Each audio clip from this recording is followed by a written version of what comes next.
Good afternoon, Melachim, and welcome back for more children's Torah stories. We are learning about King Yoshiyahu, and as you will remember from yesterday, even though he grew up not even knowing what Torah was, remember, they found a special scroll and they came to tell him what was in it. Stories about how Hashem made the world and all the mitzvot and everything like that. And once King Yoshiyahu found that, he said, okay, Jewish people. Oh, looks like somebody's taking King Yoshiyahu. He said, okay, you'll be King Yoshiyahu. Okay, Jewish people, we must all throw away our idols and we must all pray to Hashem. He did, after all, become king when he was 8 years old. So he became king when he was quite young. And when he was 25 years old, they found the Torah and he started teaching them about mitzvot and not praying to idols and doing everything right. And the Jewish people started doing the right thing. He was so excited. Well, there was another king nearby. His name was Paro. This was Pharaoh. And sometimes pharaohs were good and sometimes pharaohs were bad. This Pharaoh was not great. He was not the worst, but he was not great. But he sent a message like this. He sent a message that said, King Yoshiyahu, I am coming to fight against the new people in town called Bavel, the Babylonians. I am coming, thank you, to fight against the Babylonians. And I am going to go through your country so that I can join together with Ashur and we will fight against the Babylonians. Because Israel is right in the middle. So Pharaoh Necho sent the message, we're going to go through, we're going to march through the whole land of Israel, and then we're going to go and fight. And King Yoshiyahu said, actually, I don't think that's a great idea.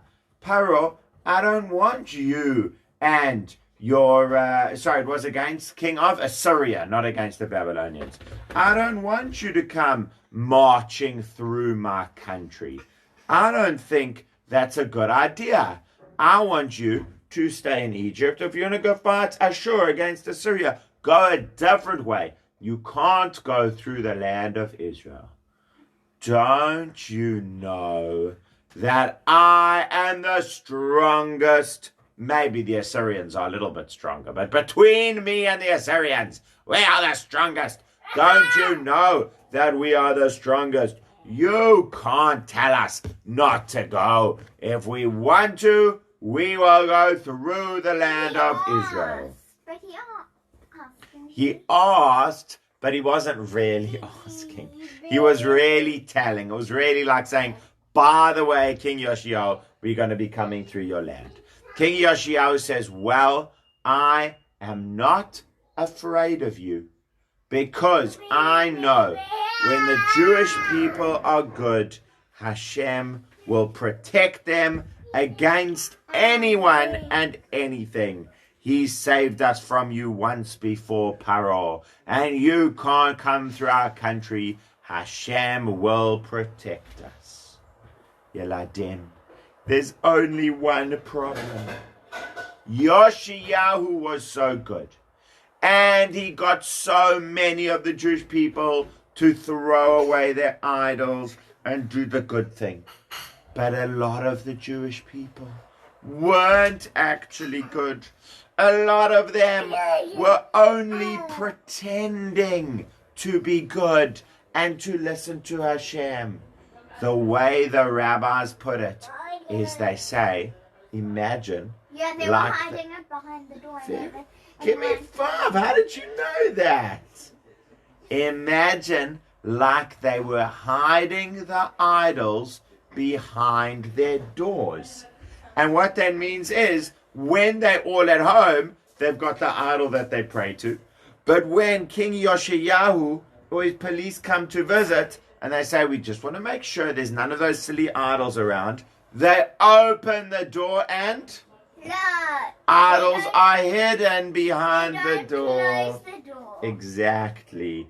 Now, that's not really where they kept the idols, but it's a metaphor. It's like maybe a they story had it in about it to explain it. Maybe they had it in boxes. Maybe they were doing all... Under the floor. Very good. Exactly. Inside toys and things like that. So it just meant that King Yoshiyahu thought that the Jewish people were so good and really loved Hashem and did the right thing.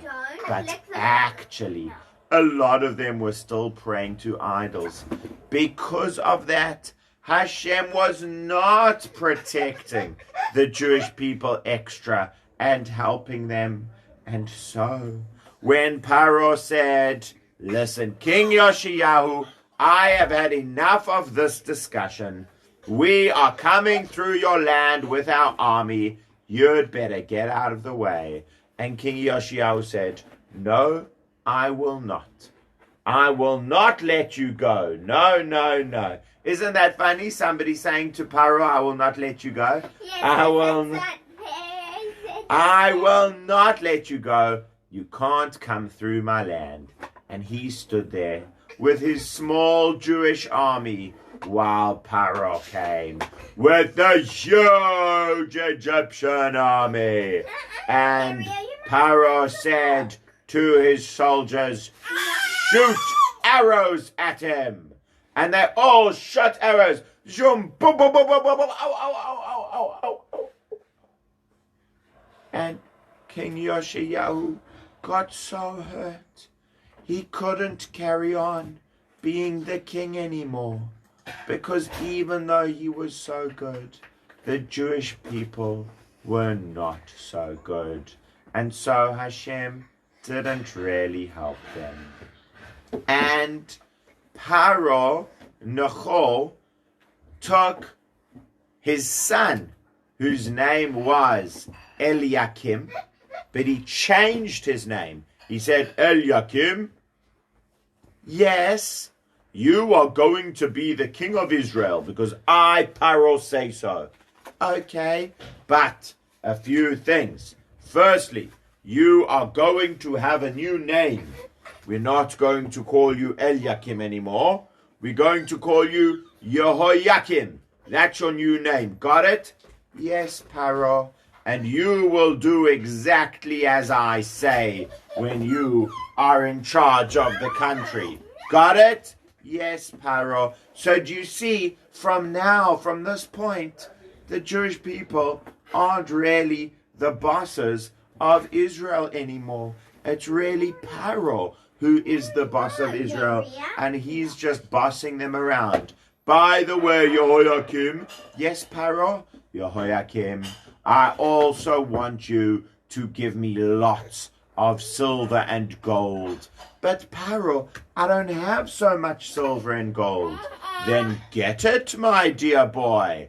Maybe you need to go and take it away from the Jewish people so you can give it to me. Then that is what you must do.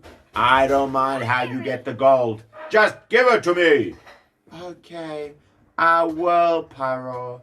And Yehoiakim was not such a good guy. And so he ended up just doing whatever Paro would say. Well, if you thought that that was bad or that Paro was bad, you're right. But there was one who was even worse, because even though Paro and Egypt were so strong and the Assyrians were so strong, there was a new group who was stronger, and that was Babel, the Babylonians. And the Babylonians had a king called Nebuchadnezzar. Hello, I am Nebuchadnezzar. Nebuchadnezzar was good and kind. Is that right? No. No. Nebuchadnezzar was mean and horrible. And he, just like the Assyrians before him, had gobbled up all the countries around him. He wanted to be the boss of the whole world.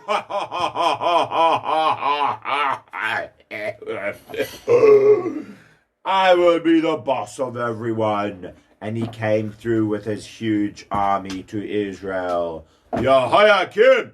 Yes, Nebuchadnezzar. Yehoiakim.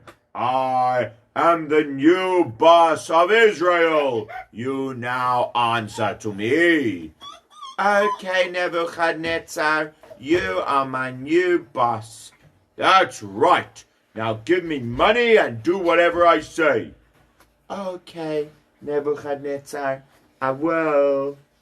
Well, what happened was, after 3 years, Yehoiakim decided, I don't want to listen to Nebuchadnezzar anymore. I want to be the boss of Israel all by myself. Well, he wasn't such a good guy. And he wasn't doing good things and helping the Jewish people to be good. So Hashem didn't help him do that. And actually, all kinds of people started attacking the Jewish people during his days. And it got harder and harder. And the Jewish people started getting weaker and weaker. And after Yehoiakim came his son, Yehoiachin. You don't have to remember all the names, but just so you know, these are the different people. It was Yehoiachin. And while Yehoiachin was king, Nebuchadnezzar had become so strong. He was the boss of so many different countries. Paro wasn't even going out of Egypt anymore. Paro was too scared to go out of Egypt. Do you know why Paro was scared to go out of Egypt? Because Paro was scared of Nebuchadnezzar. Nebuchadnezzar sent him a warning. Paro! Yes, Nebuchadnezzar? Paro, if you and your army try to come out of Egypt, I will smash you all. Do you understand?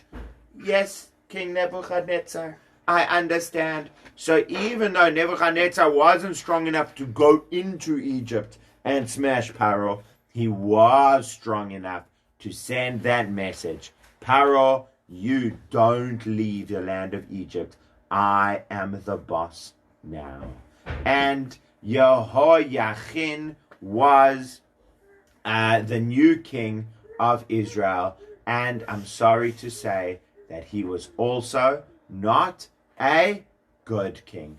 But remember, his dad had told Nebuchadnezzar he wouldn't listen to him anymore.